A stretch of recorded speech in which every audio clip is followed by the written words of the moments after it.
I also think there's just flat out some strong direction here in this movie. Like when you think of, there's some really good artistic shots here. Like for instance, when Harry's face is half lit in a shot after he gets his memories back. You know, he looks in the mirror and he suddenly gets that jolt, and he gets his memories back and remembers that who Peter really is. You know, his face is half lit, which symbolizes obviously like the his two battling sides, his the Norman side, and then the he wants to be Peter's friend side, and then half his face ends Mhm. up getting burned by the grenade. So again, you have that dual nature of him, and it also kind of happens to Peter himself at the end of the movie when he's having that fight with Venom and Sandman. Half of his Spider-Man suit, like his headpiece, gets damaged. You know, Mhm.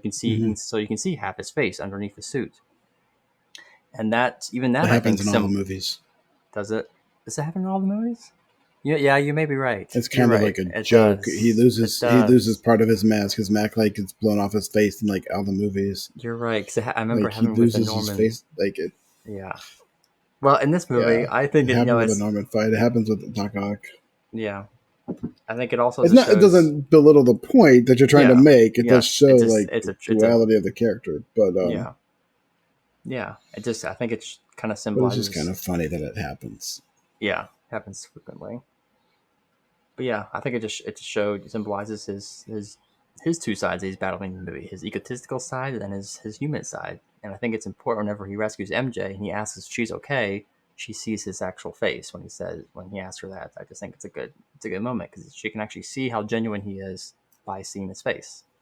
Let's I get just back also to wanted to mention, this is kind of the last pro thing I had for it, was just the action sequences. I think, you know, we mentioned the action sequences in Spider-Man 2, like the train scene with the train hmm fight sequence with Doc Ock. You don't really get anything quite that level, you know, in this movie, but you do like we mentioned the Spider-Man and New Green Goblin first fight sequence within in the hmm alleyway at night. Like I think that's a fantastic sequence. Like Yeah, he keeps uh, trying to get the ring too. yes, that's the He thing I was going keeps to going mention. back to it. Like Raimi sometimes implements little things into his action sequences that make them all the more suspenseful and engaging. Like this rain, like you don't think like yes, it's an engagement rain, but it just the way he frames it and the slow motion he implements throughout the scene, it just makes it all the more suspenseful when you know that Peter's trying to get this ring at the same time, and Terry's just not paying attention to this at all, obviously, and it makes the scene all the more engaging when he implements little things that characters are trying to do within an action sequence. Again, something you don't really see much, I feel, hmm in the MCU action sequences. So they're just they feel very blandly shot nowadays for the most part, whereas back then it just felt like Raimi was a very much a auteur, as the term is. You know, he put a lot of creativity into his action sequences. I keep thinking of the shot where, like you mentioned, the scene in Spider-Man, the first Spider-Man, whenever the Green Goblin's holding two, like Yeah, yeah. the train, like, and you see when they're falling, you see the reflection in Spider-Man's his eyes, his suit, you Yeah. know, as they're both falling. Like you don't get shots like that in the MCU No, movies. Like you you don't. don't. Like you just don't see shots like that anymore. And I, yeah, Yeah, it like feels even like in Endgame, I remember in Endgame as much as I enjoyed that movie, um, I was a little disappointed with the time travel, the fact that that's how they fixed everything, but also um, the end fight. Like it's kind of a shit show. Like you have no idea what's going on until they yeah, like zoom in on one character and go, "Oh, look, here's someone we recognize. They're in the center of the screen. Now we get it. Okay, this is what we're yeah, supposed to focus on right now." Or, "Okay, Spider-Man, give us the glove," and then they have all the different women line up and they run it up for like it's a football game or something. Like it's just, I mean, they strike certain poses in there, but it's also yeah, weird because you don't know what's going on. Whereas in this, you have a sense of space. You know, yeah, like being slammed into a exactly. building in this Yes, matters. You yeah, don't have that, and to critique um, a lot of superhero movies where they're flying and um, like So, like Superman, Man of Steel, that one's really good for you don't there's no gravity in that fight scene there Hmm. because they're flying around and just smashing through buildings, and Yeah. we don't have any kind of understanding of, is that hurting the character? Right. Like you don't see Like them get how any does this wounds. matter? Then you don't see them get wounds. You don't see it actually matter. They kind of try and fix that with the Batman versus Superman, where they show the one building collapsing and Batman, is trying to save his people, at the beginning, and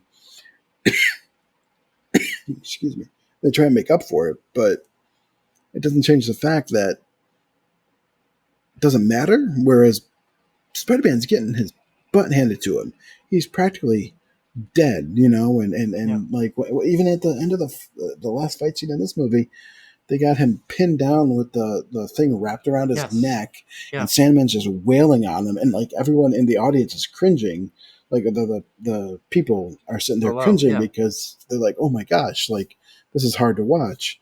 And then when Green Goblin shows up and he saves him, and he goes, "Hey, better late than never." He goes, you could have gone here a little earlier." Yeah. Yeah. Like he recognizes the fact that these guys are hurt. They're getting Hmm. beat. They're weakening. And you just don't see that. And you don't see that in the MCU movies a lot of time. Maybe a little bit with Spider-Man. I know they didn't want to do the cliche of his mask getting torn off thing because it did happen in all of Sam Raimi's movies.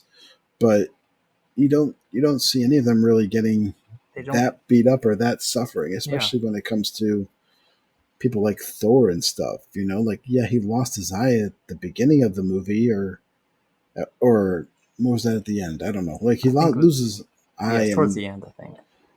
Thor, but in Thor 3, but oh man, I'm hurting myself here because I got to defend that movie later on. Oh, you do. Um,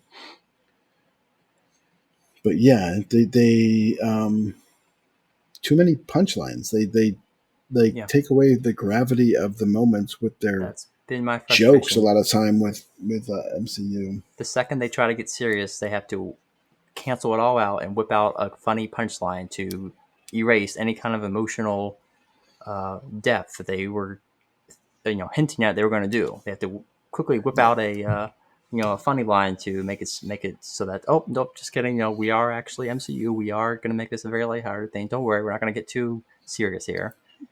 Uh, and I would have much preferred like Infinity War and Endgame to be just. I mean, they would have made them more difficult to watch, but to just be like almost deathly serious movies. I loved the end of Infinity War when they yes, lost. yes, I love that too. I loved it too. I My brother in law was with me when I went to see that, and he was so upset, so upset. He was like, "No way, no way, they're not doing this to us. No, no." And I was like, "Yes, they're doing it. They're doing it. They're losing. They're gonna Yeah, lose." yeah, And they did, and they lost, and it was so perfect. And yeah. oh man,